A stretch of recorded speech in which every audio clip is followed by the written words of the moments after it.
La fermeté d'abord contre les États-Unis, ensuite les Européens, et vous avez vu dans son discours la fermeté contre les opposants au régime, qui sont nombreux, même si on n'a pas de sondage en Iran.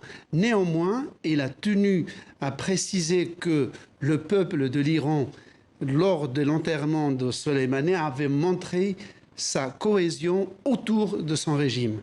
Cela, c'est pour la consommation interne. Slimane, il y a quelque chose aussi à noter de surprenant, peut-être pas tant que ça, vous allez nous l'expliquer. Le guide suprême s'est exprimé en farsi, bien sûr, pour les Iraniens, mais aussi en arabe. Pour quelle raison, selon vous?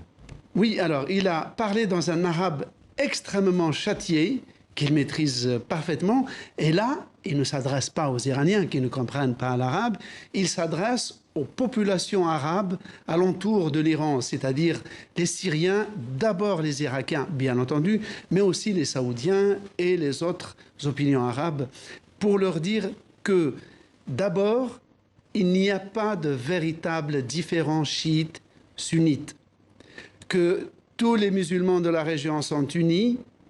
Premier point. Deuxième point, les attaques de missiles contre les bases américaines en Irak ne sont pas la réplique à l'assassinat de Soleimani.